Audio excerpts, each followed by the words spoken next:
Hello everyone, Jacques from Dapper Shaves.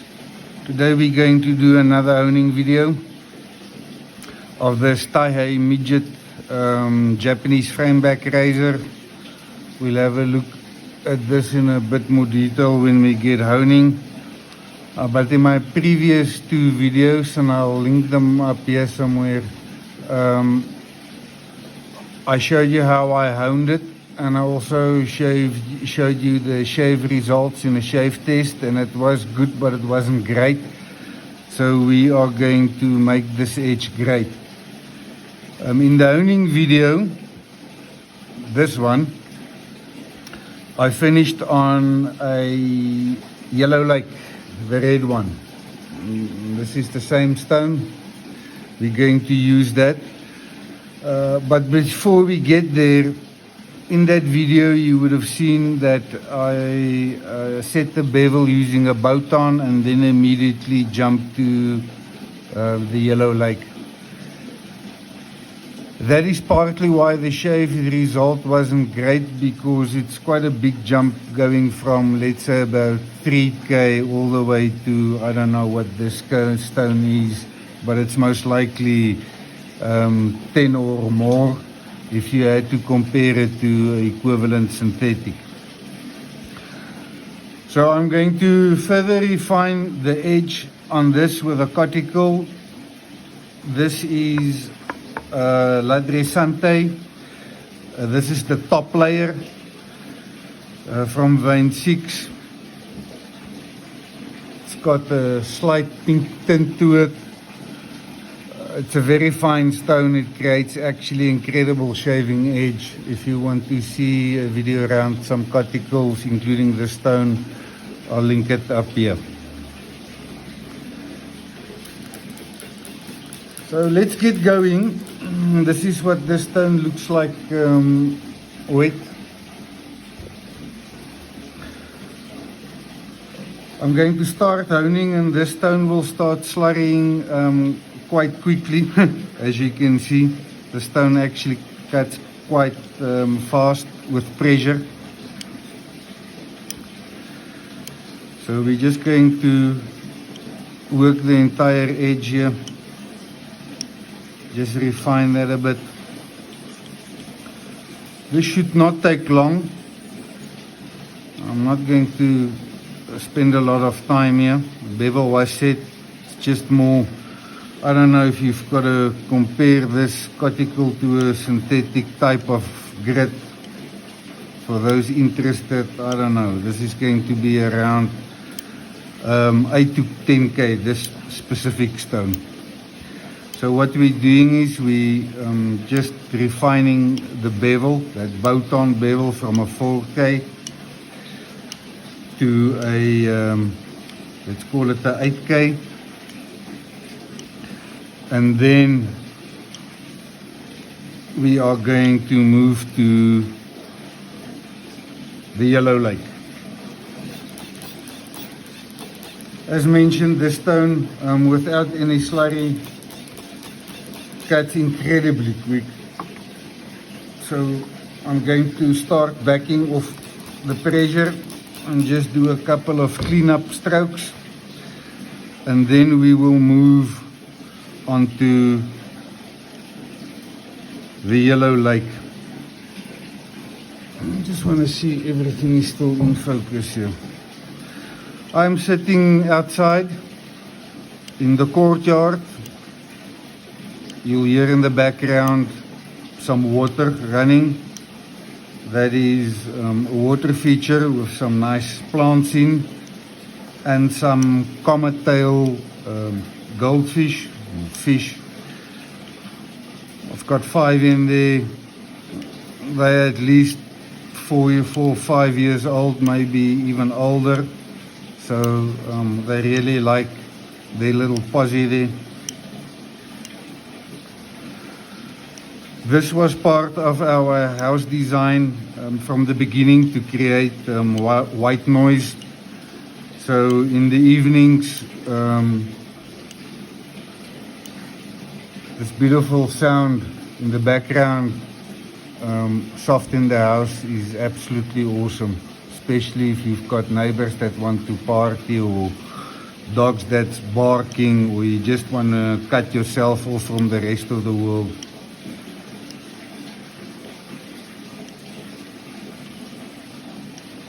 You'll come to note that I like natural sounds. When I do my shave videos, you'll hear some birds also in the background.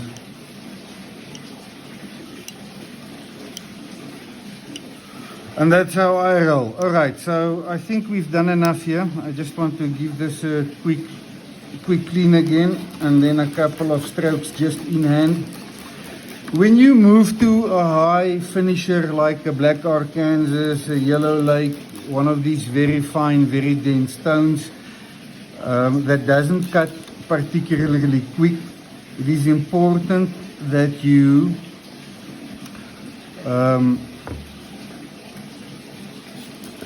finish properly. It must be what I call a shave ready coticule edge, or shave ready whatever medium you're using before you go to that finishing stone. Here you must already have a wonderful edge. So I want to quickly jump to in hand and then just lightly just clean up this bevel. Just make sure I get the same sensation everywhere and that it's undercutting nicely, which it was from the beginning already because it was set, but it's much more refined now. Alright, so we're going to move this beautiful coticule. By the way, the Belgian blue side on this is generally an area people neglect, don't use. And some of these coticles have got beautiful, fast cutting, very fine Belgian blue layers on. This one in particular is also very, very good. So remember that. Up next, and I've grabbed the charging cable for my phone, apologies. Razor clean, hands are clean, and now we are going to use the yellow lake. This side originally I had finished at 800, but after the last honing session I needed to lap it on a very mild DMT 325. When I talk about mild, that thing is, I don't know, most likely very fine, more than 800. I've also had a diamond Nagura here, a diamond plate, but I can't see it. Maybe I should just quickly stop the video and go and find that, because I do want to create a bit of a slurry on this stone, because that's how I did it originally, and I want to make sure that I learn and understand the characteristics of the stone quite well. So 1 second, I'm going to pause the video. Diamond Nagura or diamond plate. This is not Japanese honing, this is European honing, so we've got a little diamond plate here. And what I'm going to do with this is very lightly create some of this base stone particles in the form of a slurry. So we're adding a little bit more abrasive mix into the stone, and the reason for this is these stones do not cut particularly quick. And there we go. This diamond plate's 1200. It's also quite worn, so it's most likely a lot finer. So I've changed the dressing on the stone to something very, very fine. Let's just call it 1200, and I've created a little bit of a slurry. You'll see this is a grey slurry, typical of the yellow lakes. Some of the other stones that, like the dragon's tongue and some of those other weird names I struggle to pronounce. You can see this very grey slurry. Are all similar. They're all kinds of slate, sedimentary type of stones. I'll see if I can add a description in here with a bit more detail around the stone. This one specific gravity came to 2.70 if I can remember correctly. I'll update it here.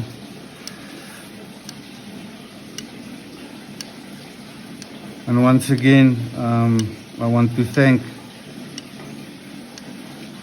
the keen supporter of this channel of donating and sending me this fantastic stone.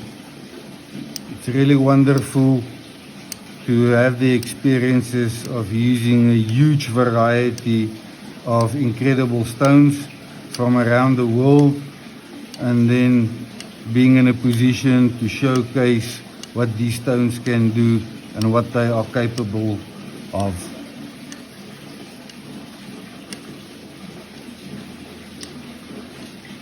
Once again, I don't think this is going to be a particularly long process, but what I want to do is to make sure that I put a yellow lake edge on here and not partly coticule. So that's why I'm running the slurry a little bit longer than I would normally to get it shave ready.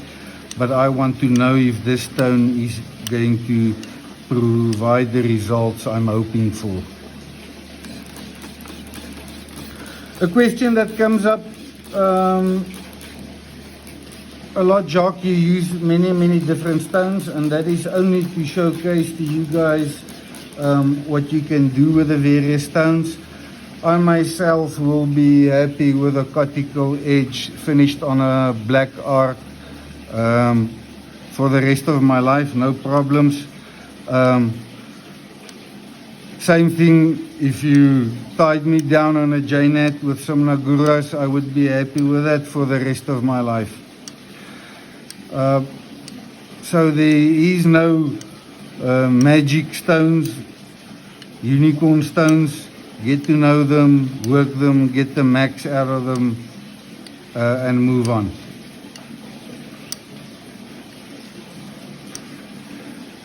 You can see the stone is undercutting quite nicely. No surprise, the bevel was set, it was already cutting off the coticule, but it's also important to know that when I come back onto this stone or different stone, that it's still behaving the same. I know my stones are very flat, so if I'm not seeing the same behavior between these stones within a couple of strokes, then I know something's off or not right. Current pressure is still about around 100 gram pressure. As I say, I want to really enforce this stone onto the steel and not a combination of other elements found in the coticule, because that's the only way we are going to know. I want to give the stone a quick refresh, wash off the particles we have got on here, and then slowly start finishing up with cleaning strokes. And then it's a question of the proof is going to be in the shave.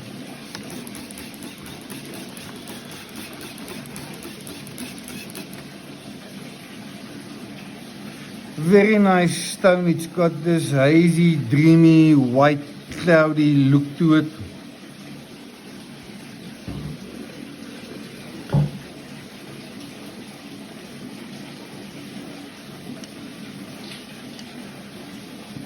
Now my strokes are very light, and in fact I'm just going to do one or two like this, and then we're going to switch into in-hand honing.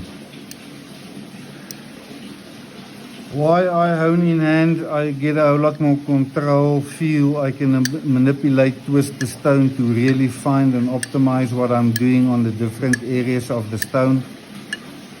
You'll see I use my index finger to make sure I'm getting the necessary contact and feel what I need to work on this and extract the best possible result. So let's do, I don't know, another minute or two of this with just water. I'll clean this off shortly to ensure that if there's any particles, whatever swarf is there or abrasive from the stone just gets cleaned, washed away.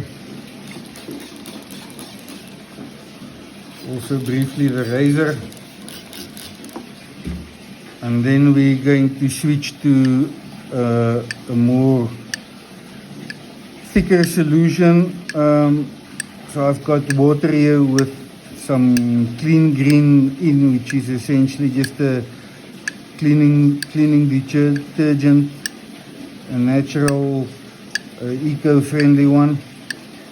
And that just changes the water or the solution or the tension of the medium I'm using in the stone to make it a cut a little bit finer. As I say, I've got absolutely no idea what the stone's real capability is. Generally, the folk say this is around the 12K mark. Some people claim higher. I don't know how you can determine these things with natural stones, but I think it's more to give the general population an idea of its capability. I think maybe that's a more accurate way of saying that, doing that. So now we've backed off the pressure really a lot. Just wanna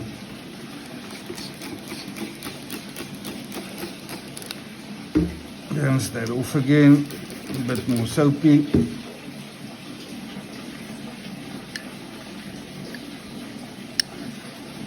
When I'm done here with this razor, it will first get a lukewarm water rinse. I will then dry it with a towel and then use a hair dryer on a medium heat to ensure all water, vapor, anywhere that got anywhere in is evaporated and the razor is 100% dry. Then it will get stropped on a Kanoyama 30,000 strop first by doing roughly 25 to 30 laps on the canvas side, and then a bare minimum of another 30 to 40 laps on the horse side. And then I will do a hanging hair test just to get a feel of what its cutting capabilities are. A hanging hair test is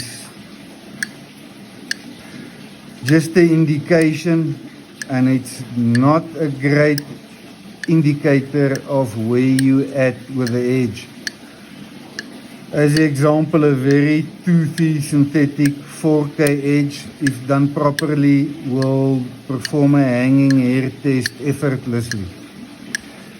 But it's not going to be a great shave, and the reason for that is it's going to be a slightly toothy edge, and those teeth in the edge grabs and will cut the hair actually quite quickly.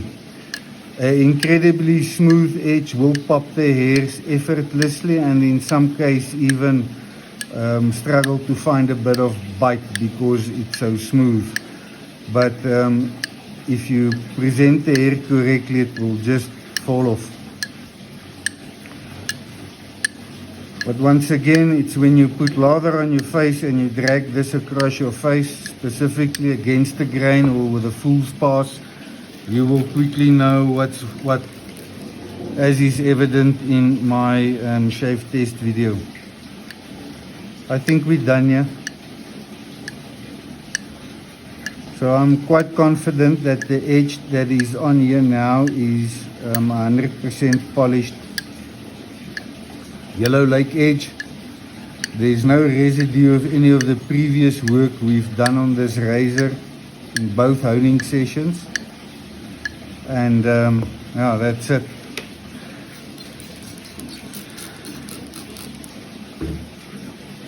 This stone would obviously work best under running water. Those last couple of strokes, but I'm not in a position to do it here.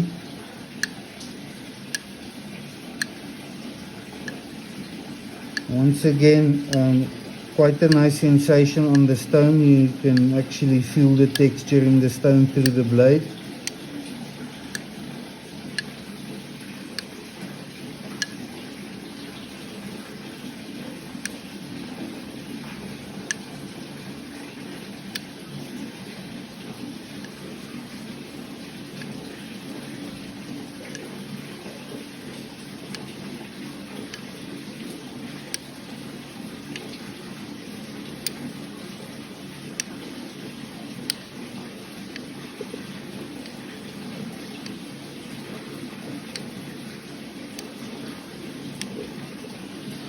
The other thing I've come to learn over time is your last couple of finishing strokes, make them very short, inch less. It does make a difference somehow. I don't know why. Maybe it's just me. Test it. Leave a comment down below and let me know what your experiences have been. There we go. That was the Taihei Midget 310 frameback razor from Japan. You'll see this stone has got one or two light scratch patterns in, and that is because of that. I'm not sure if it's visible on the camera. You'll see there's a little roughness there. I'll see if I can polish that out right there, which causes that. In any case, the razor, as I said, a frameback, once again, wire frameback. It's a very cost-effective solution to get to a razor that is similar in performance from a hollow grind, extra hollow grind, but without the skill and equipment required. And it also uses a lot of less steel. Quality steel is the sheet, the rest of the frame and the tang is all a whole lot cheaper steel material. Wonderful shavers. It's got no jumping at the top, jumping at the bottom. You can see this ridge line here where actually they've got a groove where this blade, the sheet gets put in and I don't know, forged weld, or I don't know how they put it in there, but there's some marking of the groove, or I assume they would have in this frame. Some Japanese kanji.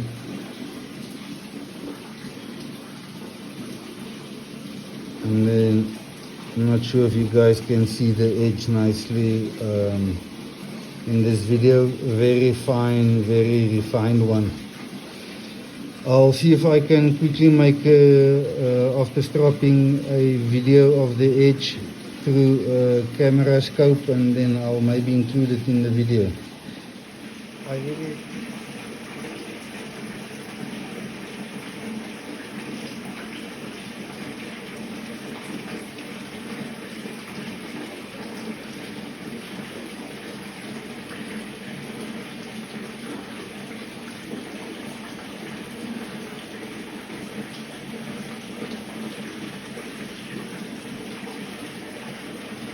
really appreciate your time. Hope you found some value in this video, and let's see if this stone can produce a good edge for me, and if I still need a bit more education on it. Goodbye.